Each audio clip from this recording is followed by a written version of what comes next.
Hi there. Yes, I am still on. It looks like it's just the two of us now. Will you confirm that you can see the slideshow I'm about to present?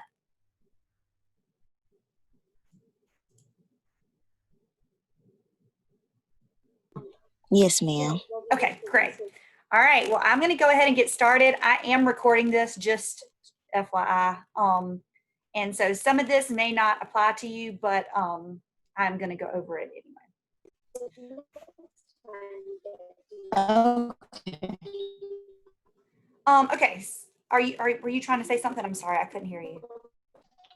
No, ma'am. Okay, sorry, it's very delayed for some reason. All right, so you are here because you want to be a teacher. So Right. you are going to be in one of our education programs. Again, some of this may not apply to you, but I'm going to go through it quickly because I'm recording it for people who couldn't be here. All right, so we have two different options if you want to be a teacher here at OC Tech. If you want to work with young children, if you want to run or own your own child care facility, if you want to be a teacher's assistant or work at Head Start, we have one track, which would be our early childhood track, where you start at OC Tech, you finish at OC Tech, and you are qualified to do those positions when you finish here.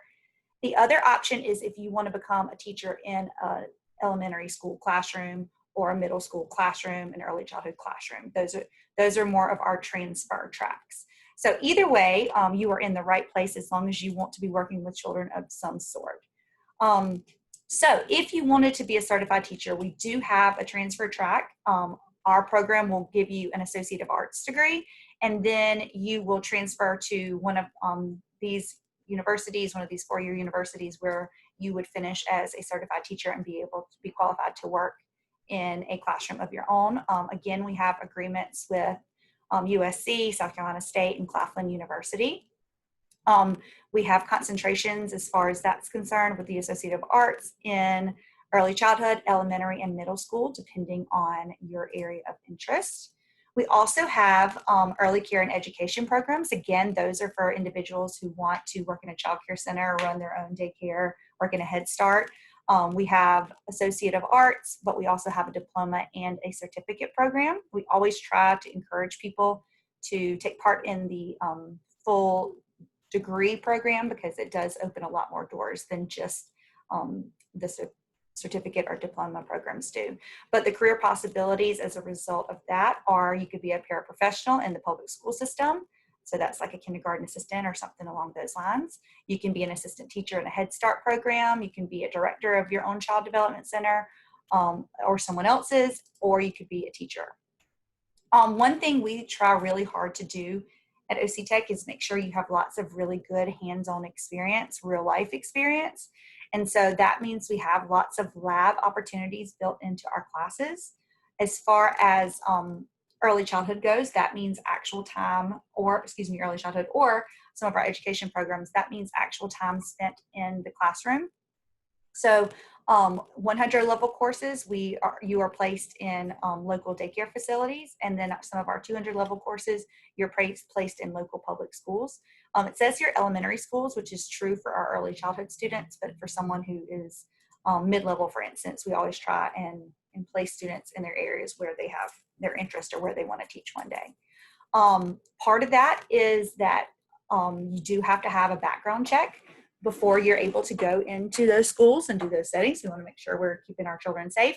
And so there is a requirement for a clean background check, a clean SLED check, which you'll get more information about within the classrooms where you're doing those lab hours.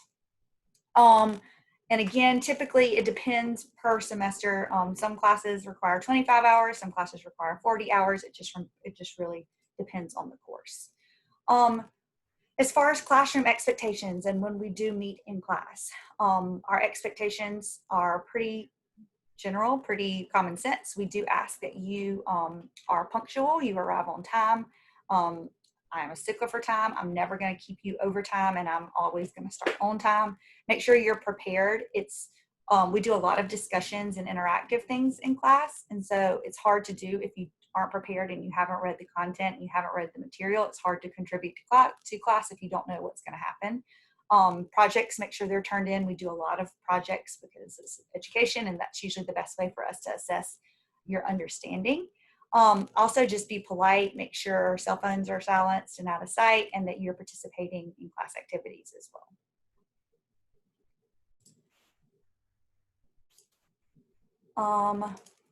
So for this semester, everyone is either going to be in flex classes or hybrid classes. For early childhood, if you're in the early childhood program, the entire program is a flex class. If you are in one of our transfer programs, this semester, you are definitely going to be taking some hybrid classes. So what exactly does that mean? So when we talk about flex, it just means flexibility. So our early childhood, not the transfer, but the early childhood program always has a morning and an evening section for every one of our education classes. So this gives you the chance to go back and forth between the two. If you have a schedule change, if you have a childcare issue, whatever the issue may be, we try to make sure you have as much flexibility as possible for anything you have going on outside of school. So for our early childhood classes, you might see a listing such as this one whenever you go to register for classes. And so for instance, this is ECD 101. This is from last year, but it looks very similar this year. But you see it says Tuesday at 8:10 to 9:25, and then it has a Wednesday, 6:30 p.m. to 7:45 p.m. So for us, that means you pick one of those two times. You're not required to do both. These are hybrid classes, which is what all courses this semester will be either hybrid or online. So when we talk about hybrid courses, that means you do part of your course content in class, and then the second half of your course content is completed online.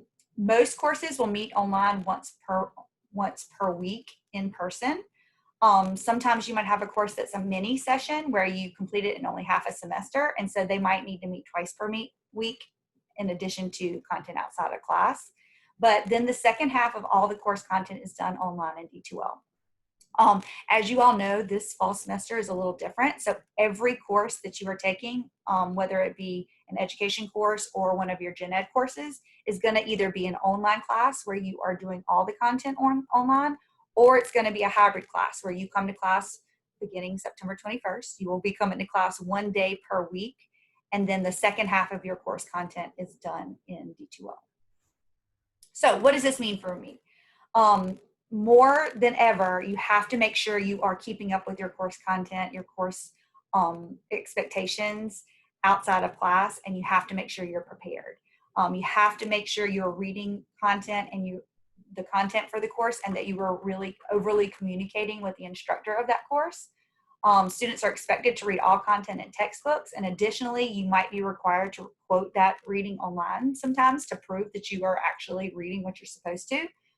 You are expected to check your email and D2L accounts regularly. I would say several times a week, if not every day, because this will be the main source of communication with your teacher. Now, that just doesn't mean you can't pick up the phone and call your teacher, because that's certainly possible. But when the teacher needs to send out class-wide announcements and things, email is going to be the way that they're going to be most likely to do it. It also means you need to have some comfort level with technology. You need to have access to technology and know a little bit about how to navigate D2L, which I'm going to talk about a little bit more in just a second.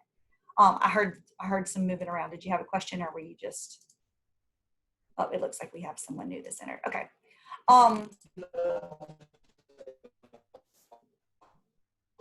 For some reason, I am having trouble hearing you guys when you're talking. I don't know if the internet is just slow. So if you guys have any questions for me, if you'll just stick it in the chat box down at the bottom, I'll make sure I take some time at the end and answer any questions you have, because whatever you are saying, I'm not able to hear at this time. All right, so let me get back to where I was. All right, so again, you need to have some comfort level with D2L. I think it's relatively easy to navigate.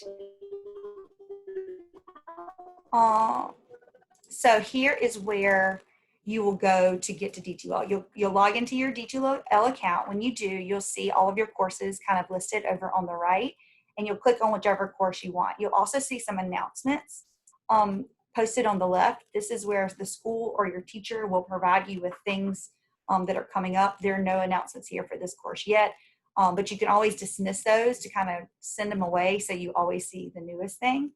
But then once you get into D2L, you're going to and you click on the course, you're going to go to that content tab. Content is where you're going to see all the different items that you will need for the day. Once you click on content, you're going to see something like this. So all of the early childhood and all of the education classes are built to open up on Sunday of every week. And you have until the following Sunday to complete most assignments. Not all assignments, we're going to talk about that in a second. But the good thing is they open up as the assignments become available. So you don't ever have to worry about not getting the right stuff. So for instance, this is ECD 101. You can see when the module opens. Again, this is from last year, so if the dates look weird, that's why these aren't exactly, but it's still organized the same way.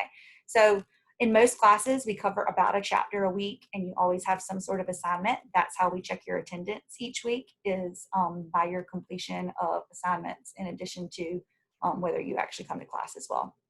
So over here, you can see course materials. This is where in all your education classes, you'll find your course syllabus, your course schedule, any information about projects and things that might be due. And then here, you'll see week by weekly assignments. They won't unlock until the date that they're supposed to, but you can still kind of go ahead and preview what the expectations will be for that week. Several of your classes will have a discussion component to it. Just make sure you notice that discussions are a really important part. You have to make sure you notice when your initial due date is. A lot of classes, it'll be by Wednesday or Thursday, and then you have to a few days to be able to reply to your classmates. This is a great chance for you to kind of be able to show what you've learned and have those discussions that you normally would be having in class, but you can't because you are doing it online. And then finally, this is my contact information. My name is Babs Hughes. If you see me anywhere officially, it'll be listed as Barbara. But I am the Early Childhood Program Coordinator, but I'm also over the Education Transfer Division. There are only 2 of us in the Education Department, myself and Mr. Weeks.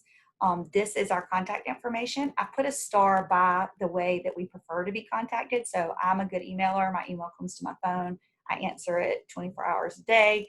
Pretty much. Unfortunately, I shouldn't do it, but I do. Mr. Weeks is better with the phone, so I put a star by his. However, I still will call you back if you call me, and Mr. Weeks will still email you back if you email us. But this is just our preferred method of communication. So take a second, snap a picture of this so that you have our contact info if you need us. Again, I think there's only 2 of you in here, so I'm not sure whether you guys are in the transfer program or if you are the early childhood program. Either way, I hope that you have signed up for at least one education class this fall, as long as you have the prerequisites for it. Hopefully you are in one of our education classes. Another thing to know is that our education classes are only offered once a year. So if you miss taking that class for some reason, if you didn't sign up or you don't get in or you don't pass or whatever, you will have to wait a complete year to be able to take that class. So it's important you make sure that any of the education classes you're supposed to be in, you are actually enrolled for. The gen ed classes, you don't have to worry about it as much because most of them are offered throughout the year in lots of different semesters. All right, that was brief and hopefully to the point, but hopefully I answered some of your questions or gave you somewhere to go if you have other questions. Before I sign off, do either, there's only 2 of you, do either of you have any questions for me that you think it might be helpful for me to answer for you? Again, you can try talking to me. I see you unmuted yourself, so try answering me, and if I can't hear you, I'll let you know. You might have to type it in the chat box, but go ahead. No, I'm good. Okay. Wait, do we have to I'm come on the fine. campus? Say that again. I'm sorry. Do we have to come on the campus? So it depends on what type of classes you registered for. But all classes start next Monday, but they start online. So just because of COVID and things like that, every class, no matter whether it's an online class or a hybrid class, is beginning completely online. And then the week of September the 21st, those hybrid classes will start meeting on campus again. But for the first few weeks, you will be completely online.